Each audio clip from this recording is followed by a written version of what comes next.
करेंगे अष्टम कक्षा की संधि प्रकरण को करेंगे। ठीक है, तो संधि क्या होता है बच्चों, दो शब्दों में जो पूर्व शब्द है उसका अंतिम वर्ण और जो उत्तर शब्द है यानी बाद वाला शब्द है उसका पूर्व वर्ण, इन दोनों को क्या कहते हैं, इन दोनों के मेल को संधि कहते हैं।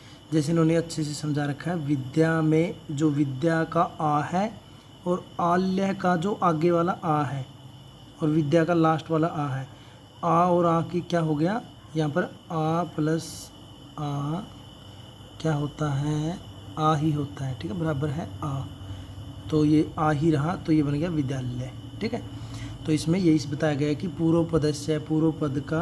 पूर्व पदस्य अंतिम वर्ण, पूर्व पद यानी ये पद शब्द का अंतिम वर्ण कौन सा हो गया, आ, और समम मैंने उसके साथ उत्तर पदस्य जो उत्तर पद है यानी उत्तर लास्ट वाला शब्द है उसका पूर्व वर्ण कौन सा हो गया, आ, तो मेल लेन उसके मेल से यत परिवर्तनम भवति, जो परिवर्तन होता है वह तत् संधि, वह संधि कहलाती है। ठीक है, विद्यालय इसका एग्जाम्पल है। और इसी प्रकार एवं मैंने इसी प्रकार यदि अपि में यहाँ पर अयादि संधि है। ठीक है, यदि का इकार को यह आदेश हो गया यहाँ पर। ठीक है, और इसमें मिल गया तो यद्यपि बन गया। ऐसी कवि और इंदर, इसमें दीर्घ संधि हुई है, ये हर्षविकार है कवि के ई का, और ये भी हर्षविकार है ई प्लस ई, ये क्या हो गया, दीर्घिकार हो गया, ये बराबर है दीर्घकार, तो ये कविंदर बन गया। ठीक है, आगे इन्होंने कहा है कि सामान्यतः मैंने सामान्य रूप से संधि त्रिविधा है, संधि 3 प्रकार की होती है। स्वर संधि यानी जिसको हम इंग्लिश में वोवल बोलते हैं वो संधि। ठीक है, अच संधि भी बोलते हैं इसको क्योंकि अच सारे स्वर होते हैं। ठीक है, और व्यंजन संधि, व्यंजन होती है कॉन्सोनेंट वगैरह। ठीक है, हल संधि बोलते हैं इसको, इसमें सारे के सारे अच में कौन कौन से आगे बच्चे, आ ई, ठीक है, ई को बड़ी ई को थोड़ा ई बोला जाएगा, ऊ और ऊ। ठीक है, री, री, ये संस्कृत में होते हैं, ये दे रखे हैं आपको, ये दे रखे सारे के सारे ये अच होते हैं। ठीक है, ये दे रखे सारे के सारे नीचे देखो, ये सारे के सारे अच हैं। ठीक है, इनका आपस में जहाँ भी मेल हो आपस में कहीं भी तो ये अच संधि होती है। जहाँ इनके अलावा जो ये शब्द हैं नीचे दिए गए वर्ण, इनके अलावा जो कोई वर्णों की संधि आती है वो व्यंजन संधि कहलाती है। और एक विसर्ग बच गया, विसर्ग आप लोगों को पता है, जैसे हाँ की आवाज़ देते हैं, विसर्ग संधि है। ठीक है, वो विसर्ग संधि होती है। तो यहाँ पर यह ऐसे बताया गया, स्वर संधि क्या होता है, स्वर वर्णन सह, स्वर वर्ण के साथ यानी स्वरों का स्वरों के साथ मेल, स्वर वर्ण से स्वर वर्णेन सह मेलनम स्वर संधि कथ्यते।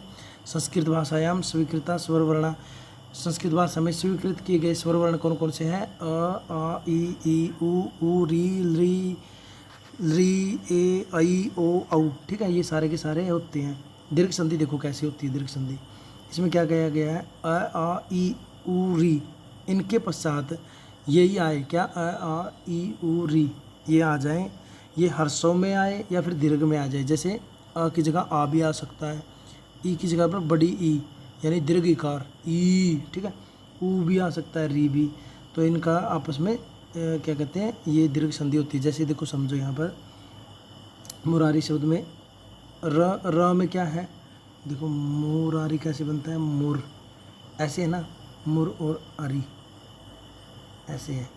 तो मुरारी में जो मुर है, ये मान लो इसको ये हलंत कर दिया हमने।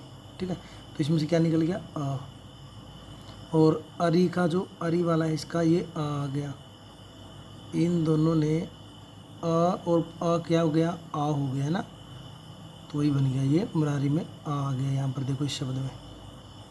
ठीक है, आगे ऐसे ही पाठशाला में पाठ का आ और आरंभ का आ, तो ए और आ भी आ ही होते हैं। दक्षिण में दक्षिण का अ और अयनम का भी अ और आ होते हैं बच्चे।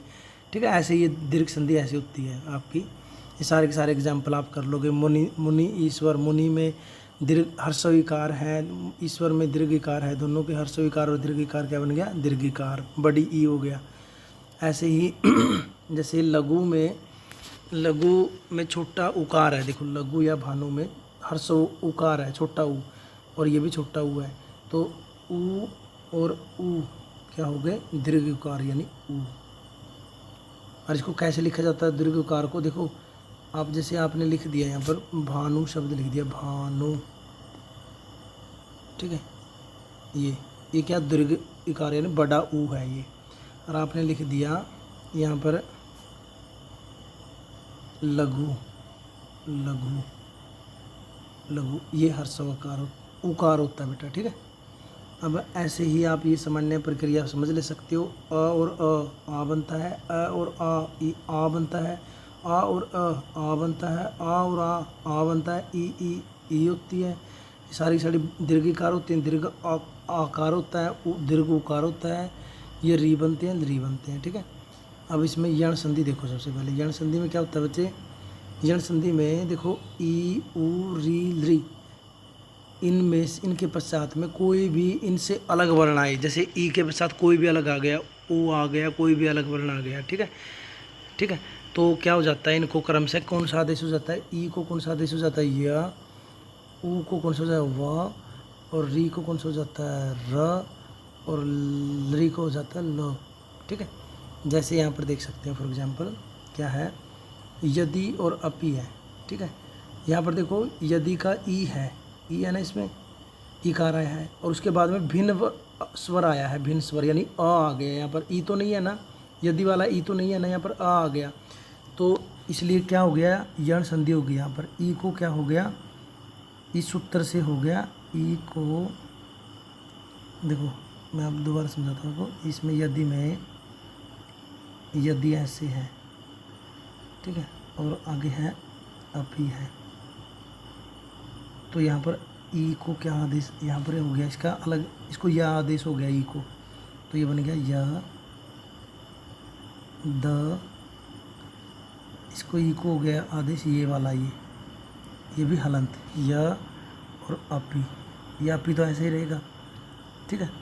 तो क्या हो गया, अभी इनको जोड़ेंगे तो या तो आप ऐसे लिख सकते हो य द ये हलंत है, ये हलंत है ना, देखो ये हलंत है, और इसके साथ में हमने आ जोड़ दिया, तो ये पूरा कंप्लीट हो गया, यद्यपि, ये बनेगा, या तो हम ऐसे भी लिख सकते हैं, मगर इसको हम जोड़ करके लिख देते हैं, जैसे लिख देते हैं यद्यपि, यद्यपि।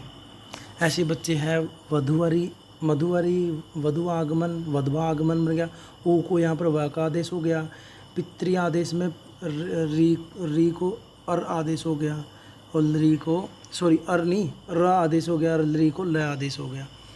आगे बच्चे जैसे सामान्य प्रक्रिया में वही समझाया गया, ई या दीर्घ इकार के बाद कोई भी इनसे भिन्न, इनसे अलग, देखो ई यहाँ पर इस लाइन में कहीं भी ई और दीर्घ ई नहीं दे रखा है, तो है ना, तो इसलिए क्या है इसमें, यहाँ पर ई और ई के बाद आ जाए, कोई भी स्वर आ जाए, ये सारे के सारे तो यह ही बनेगा, ठीक है। ऐसे ऊ और ऊ के बाद ऊ और ऊ से अलग यानी कोई भी वर्ण आ जाए तो वह होगा, ऐसे री के बाद ये कोई भी आ जाए र होगा, ऐसे ही ल होगा, ठीक है। तो इसमें था बच्चे कुछ नहीं था ज़्यादा। अच्छा, गुण संधि में क्या है, गुण संधि में अ और आ के बाद में ई ऊ री आ जाए तो उनको क्रम से हैं, यानी कौन कौन से, ई आ जाए तो आ के बाद तो ए होगा, ये देखो यहाँ पर समझा भी रखा, अ और आ के बाद ई या बड़ी ई आ जाए तो ए ही होगा, अ और आ के बाद ऊ या बड़ा ऊ आ जाए तो ओ होगा, अ और आ के बाद री आ जाए तो अर होगा, और अ और आ के बाद री आ जाए तो अल होगा, ठीक है। ये सारा का सारा अपनी थ्योरी याद करनी है। अब आगे है जैसे देवेंद्र में देखो देव है और इंद्र है, देव देखो हमें कैसे लिखेंगे, देव और इंद्र ऐसे शब्द हैं, ठीक है। देव का हमने क्या ले लिया, देव में व का आ ले लिया, जैसे देव बन गया यहाँ पर ऐसे हमारा, ये तो हलंत रह गया, इसका आ ले लिया, और इंद्र का ई ले लिया प्लस ई, और ये रह गया आधा बेचारा, ठीक है।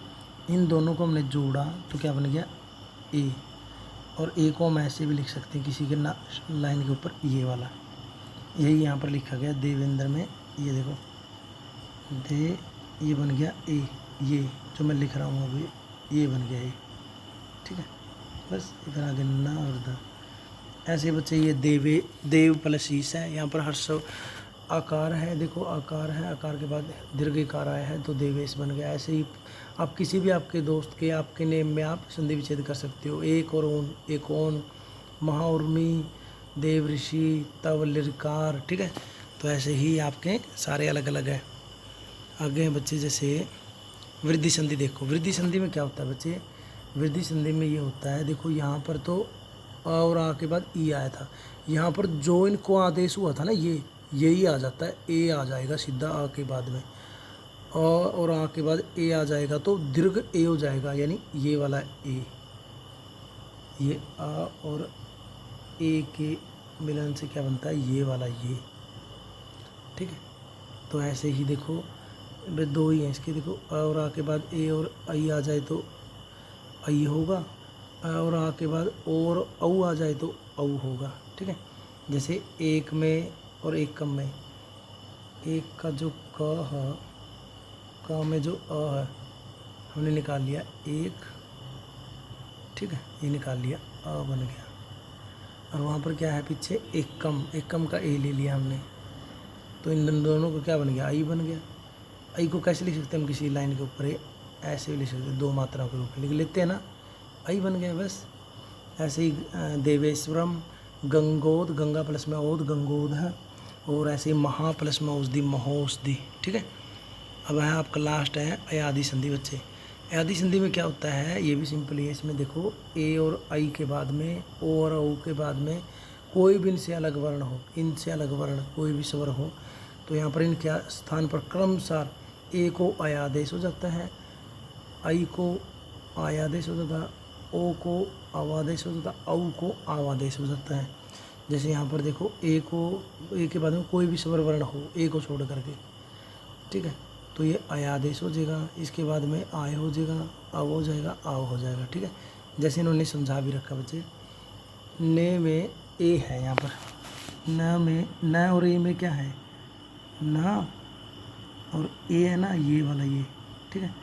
और आगे क्या है, अनम, अनम का हमने ले लिया अ, तो क्या कहा था इन्होंने, सॉरी ए को इन्होंने क्या कहा था, एक मिनट, इन्होंने ने का कहा था, ने में जो ए है यानी न और ए, इसे ए को क्या आदेश हो जाता है, आया, आया, तो क्या बन गया, न आया, लास्ट में न बच गया था, नम, तो सारा को जोड़ेंगे, नया नम, ठीक है। ऐसे ही आपका गे प्लस अका गाय का है, ऐसे पो प्लस अनम पवनम, और पौ प्लस में आका है पाव का है। तो ये बच्चों आपका था संधि प्रकरण। उम्मीद है कि समझ में आया होगा।